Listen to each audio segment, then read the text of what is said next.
오늘 함께 읽은 이 요한복음 4장 29절 30절 두 절 말씀만 우리가 읽었습니다마는 4장의 말씀을 중심으로 해서 보고 듣고 느낀 대로라는 제목으로 말씀을 함께 나누기를 원합니다.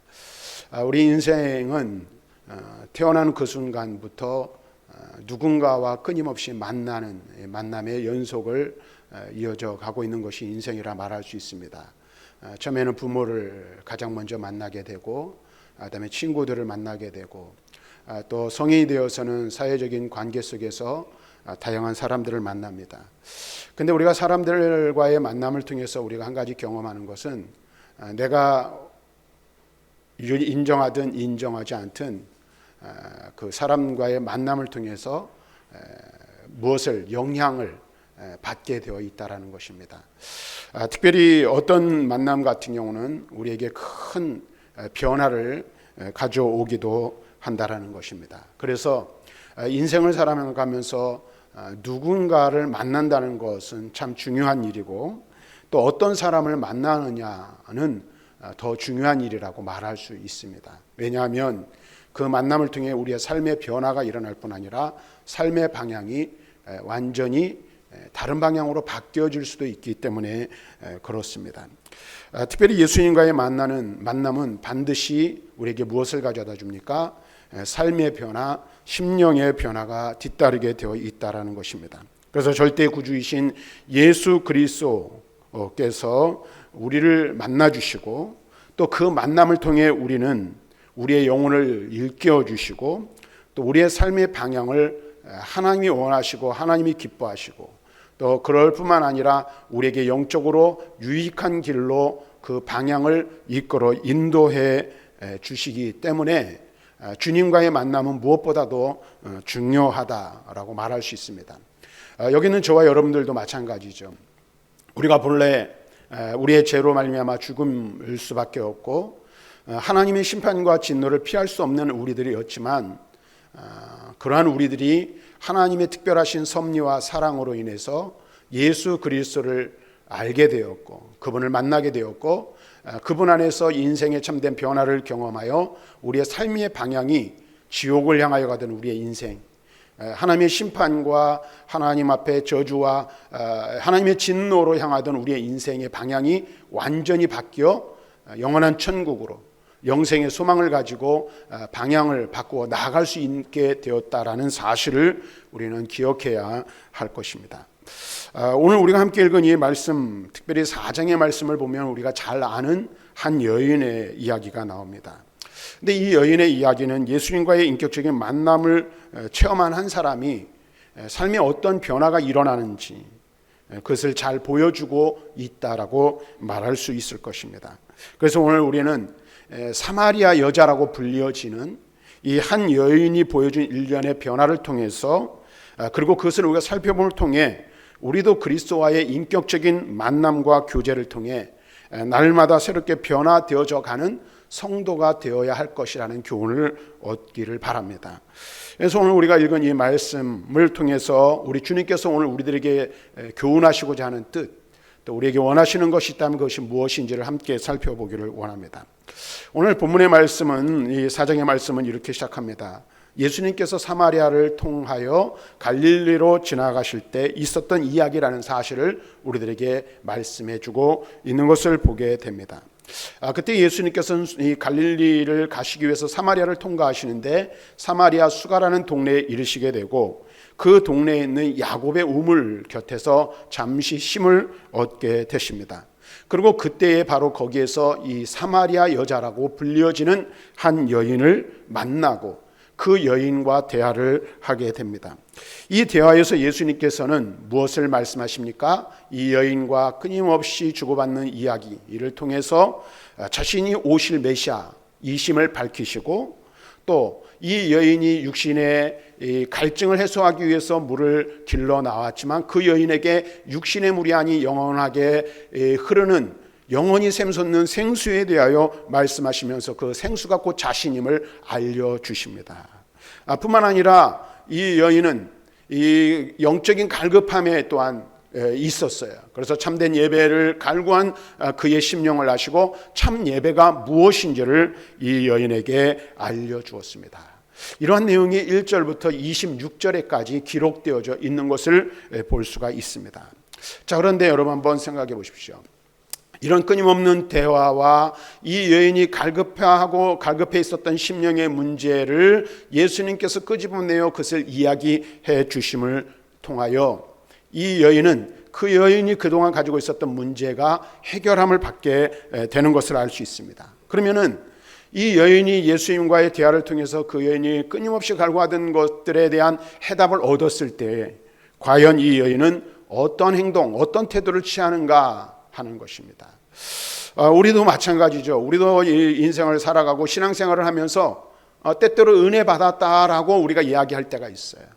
그런데 그 은혜 받은 것도 중요하지만 은혜 받은 이후, 그렇죠? 은혜 받은 다음에 우리의 삶의 행동이 어떤 것으로 향하여 나아가느냐는 보다도 중요하다는 사실을 알 수 있어요. 은혜 받는 것으로 끝나면 그것은 받음만 못할 수도 있다는 거예요.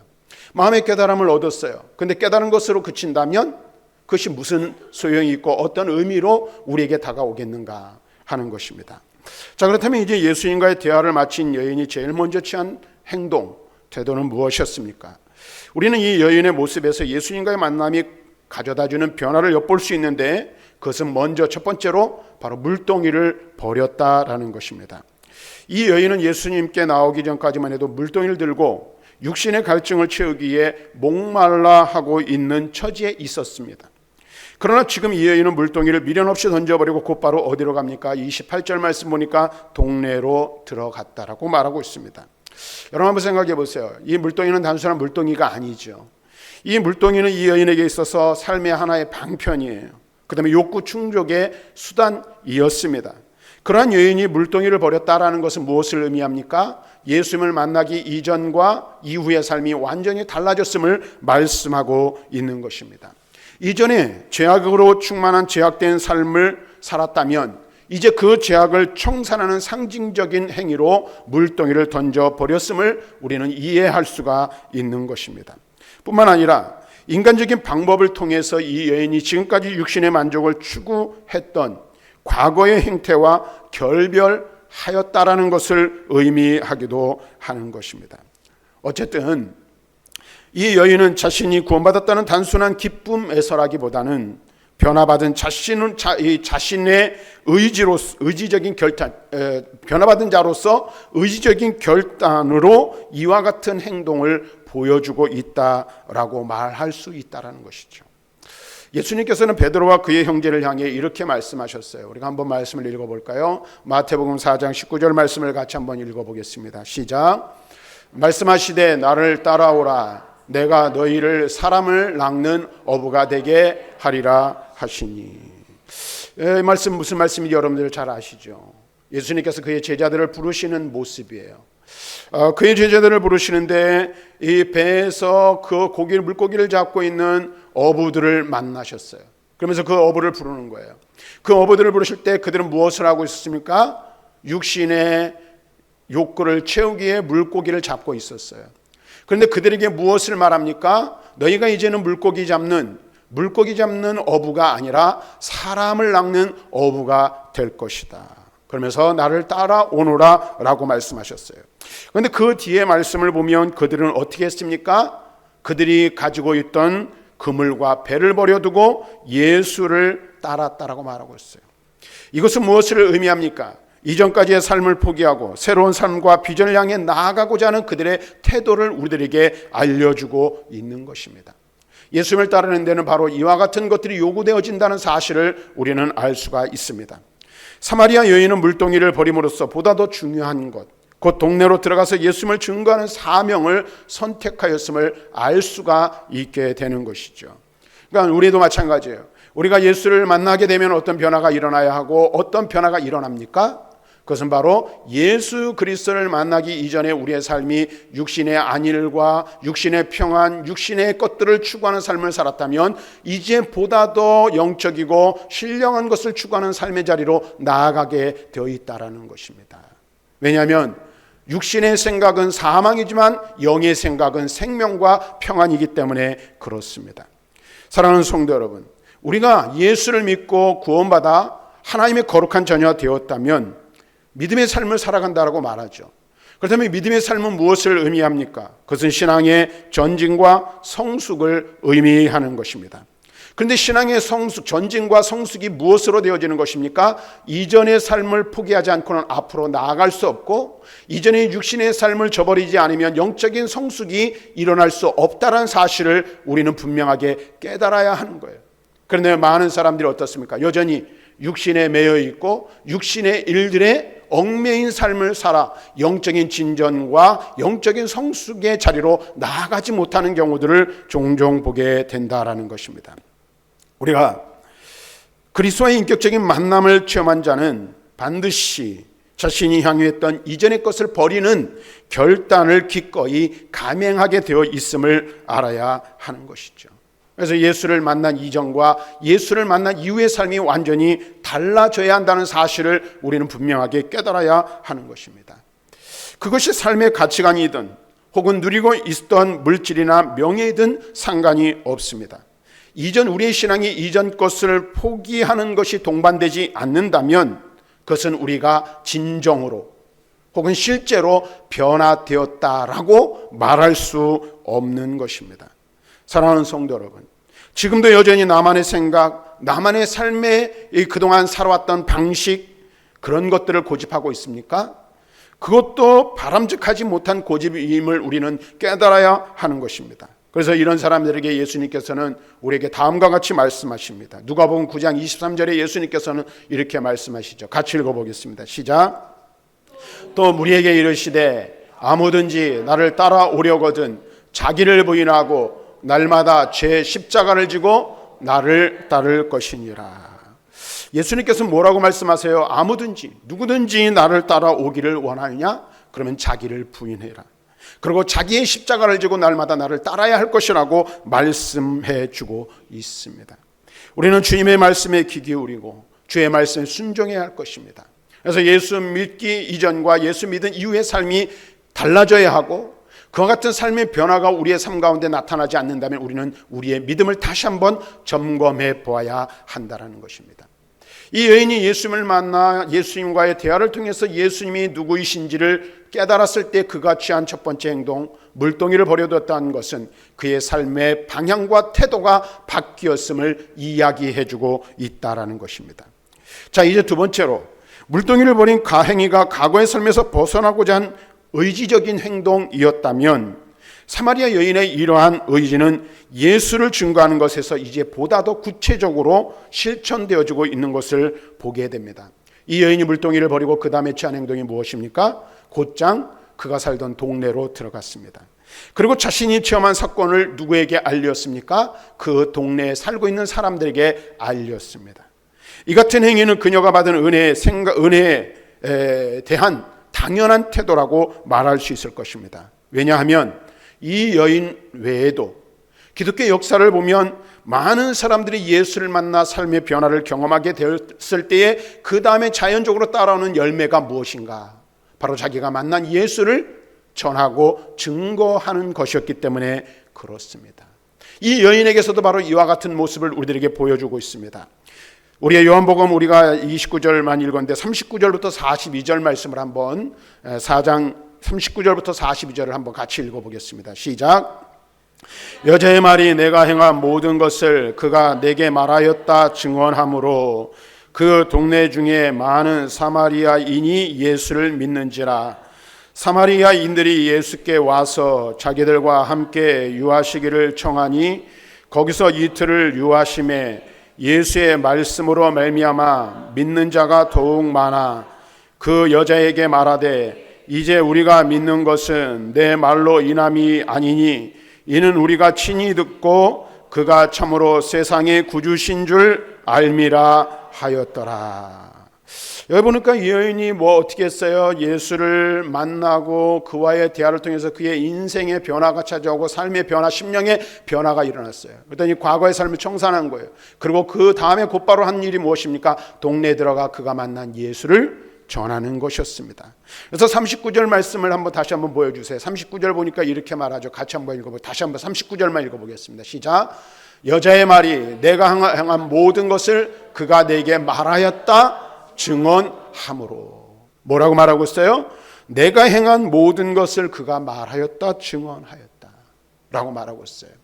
이 말은 무엇을 말합니까? 자기의 죄악을 들춰낸 것을 의미하는 것뿐만 아니라 자기의 삶에 변화되어진 부분들에 대한 이야기를 고백하고 있는 것이라 말할 수 있습니다. 그런데 우리가 여기서 한 가지 생각하고 넘어가야 될 게 있어요. 이 사마리아 여인에게 있어서 동네 사람들에게 가서 자기가 경험한 일을 증언한다는 것이 결코 쉬운 일이 아니었다라는 것입니다. 왜 그랬을까요? 왜냐하면 이 여자는 우리가 잘 알고 있는 대로 여러 번의 결혼 생활을 하였어요. 그래서 결혼과 이혼을 여러 차례 반복하였습니다. 그래서 예수님께서 이 여인에게 묻죠. 내 남편을 데려오라. 그랬을 때 이 여인은 자신 있게 대답할 수가 없었어요. 지금도 남편과 함께 살고 있지만 그 남편이 지금까지 여러 남자가 거쳐갔기에 그 남자도 자기의 완전하고 영원한 남자라고 생각하지 못했던 것 같아요. 그래서 나는 남편이 없습니다라고 이야기를 합니다. 이러한 여인을 바라보고 있을 때 오늘날도 마찬가지이지만 과거 예수님 시대에는 어떠했을까요? 오늘날도 우리가 만약에 누군가가 결혼과 이혼을 반복하여 연예인들은 그런 경우들이 많이 있습니다만은 어떻게 해요? 사람들의 대부분이 그 사람을 이해하고 그 사람을 품어주기보다는 뭐예요? 손가락질하고 비난을 하는 것이 당연한 거예요. 근데 한두 번 결혼 생활을 해도 그런데 여러 번, 그것도 서너 차례 만약에 그리하였다면 사람들은 어떻게 생각했을까요? 그를 혐오하고 적대감을 가지고 심지어는 노골적으로 그를 비난하기에 틀림이 없었을 것입니다. 우리는 이와 같은 사실을 충분히 상상할 수가 있죠. 그리고 그러한 여인이 전하는 말이라면 어떻게 했을까요? 사람들이 과연 신뢰를 할 수 있었을까요? 그러지 않았을 것입니다. 아마 이 여인이 어떤 이야기를 한다 할지라도 아무도 그 이야기를 귀 기울여 들어주지도 않았을 뿐만 아니라 믿으려 하지 않았을 것입니다. 그러니까 다시 말하면 이 여인이 지금 자신의 삶에 변화된 이야기를 전하려고 동네로 들어가서 사람들에게 알렸지만 그것이 결코 쉬운 일이 아니었다라는 거예요. 담대함이 필요했습니다. 그리고 자신이 이야기하는 사람들이 귀를 기울여 듣든 듣지 않든 전하려고 하는 용기가 필요했던 것입니다. 어쨌든 이 여인은 그럼에도 불구하고 결단하고 오늘 어떻게 했습니까? 사람들에게 오늘 자기가 경험한 일을 전하였던 거예요. 4장 29절과 39절을 한번 읽어보겠습니다. 한번 같이 읽습니다. 시작. 내가 행한 모든 일을 내게 말한 사람을 와서 보라. 이는 그리스도가 아니냐 하니 여자의 말이 내가 행한 모든 것을 그가 내게 말하였다 증언하므로 그 동네 중에 많은 사마리아인이 예수를 믿는지라. 여기 29절에 뭐라고 말하고 있어요? 내가 행한 모든 일을 내게 말한 사람을 와서 보라. 그가 그리스도가 아니냐라고 말하고 있어요. 또 39절에도 내가 행한 모든 것을 그가 내게 말하였다 증언하였다라고 말하고 있어요. 29절 말씀에서 와서 보라는 초청 속에서 그녀 자신의 체험을 증거하고 나아가 메시아 되신 예수 그리스도를 전파하고자 하는 강한 열망이 포함되어져 있는 것을 알 수 있습니다. 과연 그 여인이 얼마만큼 강력하고 진실하게 예수를 증거하였는가는 사마리아 사람들이 그 여인의 품행이 좋지 않음을 알고 있음에도 불구하고 그 여인의 말을 듣고 어떻게 했어요? 그 여인의 말을 믿고 예수님 앞으로 나와왔다는 사실이에요. 사람들이 신뢰하지 않았어요. 그리고 그 여인은 혐오의 대상이었고 비난의 대상이었어요. 근데 이 여자가 얼마나 강력하게 외치고 전하였는지 그 여인의 말에 사람들이 귀를 기울이고 그 여인의 말을 믿고 예수님께로 나와 왔다라는 사실입니다. 사랑하는 성도 여러분 예수님을 증거하는 삶을 살아가고 있습니까? 여러분의 삶과 가치관 속에서 체험한 하나님의 놀라운 신비의 역사, 구원의 역사를 생생하게 불신자에게 전하고 있습니까? 내가 만난 예수를 자신 있게, 내가 만난 예수, 내 삶을 변화시키고 내 영적인 삶을 변화시킨 예수 그리스도를 힘있게 증거하고 있습니까? 고난을 입어 변화받은 영혼은 반드시 자신의 기쁨을 이웃과 나누는 삶을 살게 되어 있다는 사실을 여러분은 알고 있습니까? 하나님의 말씀, 곧 그리스도의 복음을 전하지 않으면 우리의 마음이 불붙는 것 같아 그 안타까움을 견딜 수 없다라고 고백했던 예레미야의 고백이 바로 저와 여러분의 고백이 될 수 있기를 바랍니다. 그래서 내가 이것을 전하지 않고는, 이 복음, 나를 구원한 이 생명의 복음을 전하지 않고는 내 심령이 불붙는 것 같아서 견딜 수 없는 그런 뜨거운 마음, 뜨거운 열정이 저와 여러분들에게 있기를 주님의 이름으로 간절히 축원합니다. 이제 하나만 더 살펴보면 우리 이 사마리아 여인은 여기서 이야기가 끝나는 것 같아요. 그런데 우리가 중요하게 여기고 깊이 살펴보아야 할 내용이 있어요. 그것이 뭐냐면 이 여인은 예수님을 증거한 것을 이 여인의 신앙이 끝이 나는 것처럼 보입니다. 하지만 요한복음 4장을 처음부터 자세히 살펴보면 이 여인의 신앙이 처음부터 점진적으로 성숙해져 나가는 것을 알 수가 있습니다. 그것을 우리는 발견할 수가 있다는 것입니다. 그래서 이 여인은 예수님과의 첫 대면에서 일말의 거부감을 나타내요. 그래서 9절 말씀에 보면 이 유대인이 어떻게 사마리아 여자인 나에게 말을 겁니까? 우리가 잘 알죠. 유대인과 사마리아는 원수지간이에요. 유대인들은 사마리아 사람들을 어떻게 여겼어요? 괴 취급을 하였어요. 그러니까 예수님께서 사마리아라는 지역으로 가시는 것 자체가 어떻게 보면 이상한 일이었어요. 그런데 여러분은 아셔야 되는 거죠.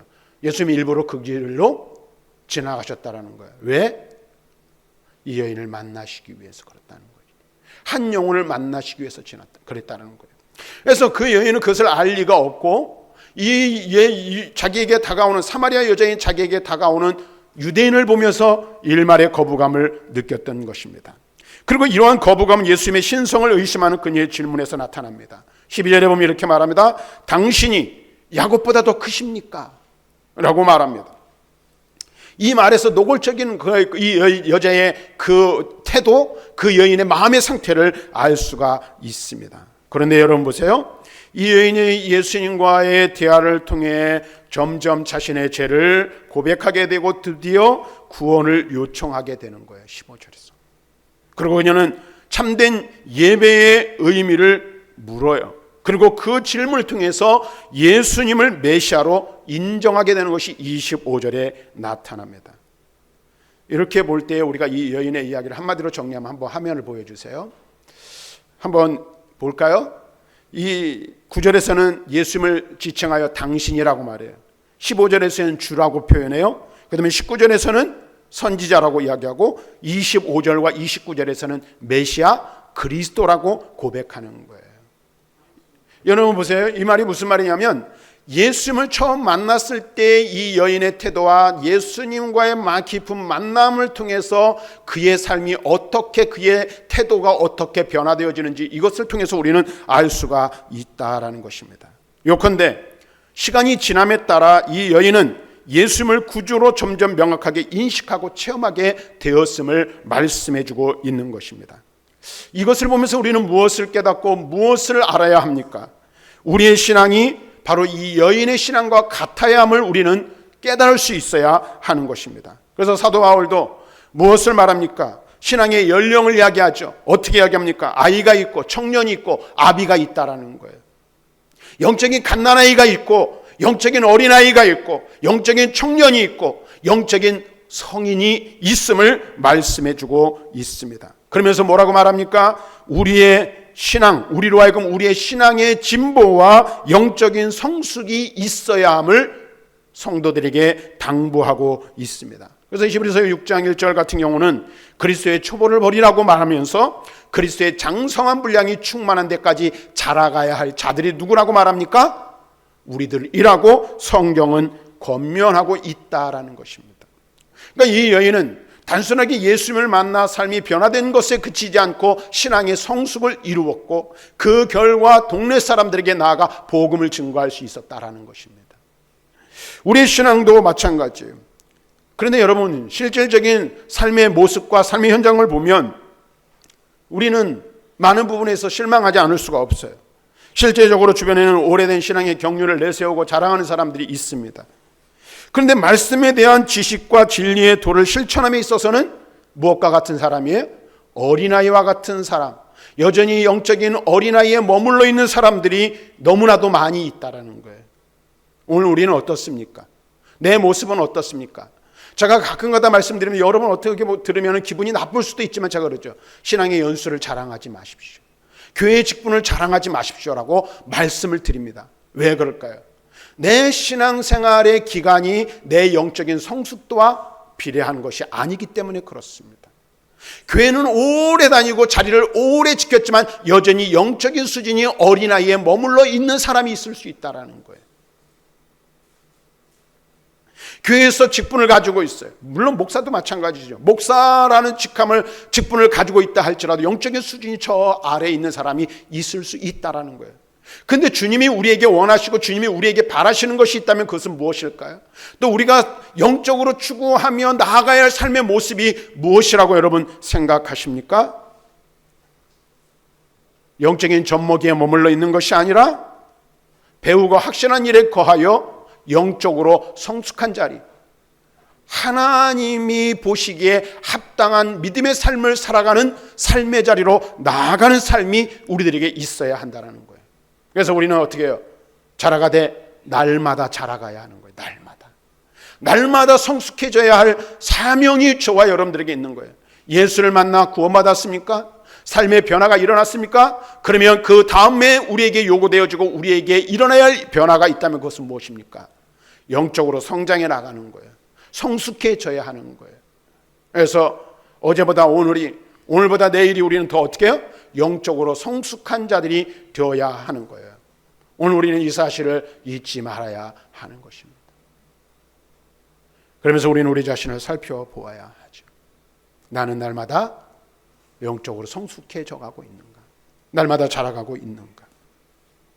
사랑하는 성도 여러분, 우리는 이 사마리아 여자의 이야기를 살펴보면서 한 가지 중요한 사실을 깨달을 수가 있습니다.